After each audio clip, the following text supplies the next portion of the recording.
Hey everyone, this is Christian Joseph Albee. I'm a bass guitarist and video maker, and today I'd like to show off my collection of bass guitars. Now I've got a few other instruments in my rig too, but for this video I'm going to be focusing strictly on my basses. So let's get started. To start off, here's my main bass, Fender Classic 70s Jazz Bass Reissue. This is a bass that I've been wanting for the last several years, and I finally got it not too long ago. Now, some people who know what 70s jazz basses look like, this may not look like a normal one to you. The reason for that is, I found this body on eBay, the loaded body, for less than $300, and that's like less than half of what a brand new 70s jazz bass is. So I figured I'd go for it, and I snatched it right up. For the neck, I had this Fender Player Series Jaguar bass neck with a Pal-Ferro fretboard. I'd ordered that for a project that I never got around to doing, so I decided I just put it on here. A few other modifications I made to it was I replaced the original black pickguard with this red tortoiseshell one because it just matches the overall color of this bass a lot better. Another small mod I did was I added this Fender high mass bridge to keep it nice, tight, and in tune. I've been wanting a Fender 70s jazz bass for the last several years, mostly because of Geddy Lee, my favorite bass player. Because his main bass since the 90s has been a Fender 70s jazz bass. There's just something about the tone of those basses that just really gets you. So, Fender 70s jazz bass. Next up, for my secondary and backup bass, Squier Vintage Modified Jazz Bass 77. The funny thing about this bass is, even though most everything on it is stock, I actually bought this bass in parts and pieces over the course of a year and a half and slowly put it all together.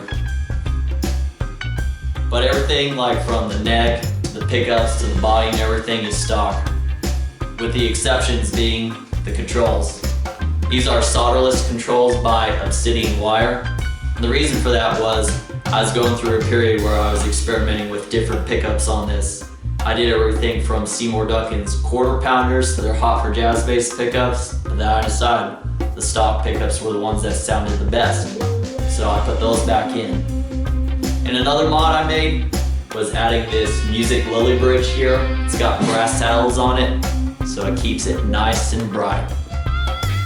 So, that's my backup bass for if anything ever happens to my Fender 70s jazz bass. Now this one is a Squier Bullet jazz bass, known as one of Fender's lowest budgeted basses out there, but still nice and smooth playing. I got the bass itself from a pawn shop for less than $90, and the modifications that I made to it are I replaced the original single-ply white pickguard with this 3-ply cream one. Just makes it look a lot better and more vintage. And I swapped the original pickups out for these Seymour Duncan quarter pounder ones, which give it a nice punchy bitey tone to it. Once again, the controls are the Obsidian wire solderless ones, because it took me 2 or 3 tries on the pickups with this one to get it right. Then I also added the same high mass bridge that I have on my Fender 70s jazz bass. The major difference between this one and my others is that this one has flat wound strings on it. Some Ernie Ball Cobalt flat wound strings, which gives it a different tone from the other ones, gives it a nice mellow calm tone. So I have this bass designed expressly for that purpose. This is a 5-string Squier Vintage Modified Jazz Bass 70s, and out of all the jazz basses I have, this one is the least modified, because the only things I've done to it are replacing the original pickups with Seymour Duncan's Apollo jazz bass pickups, which are their humbucking pickups that eliminate the buzzing sound that you get from each individual single coil pickup.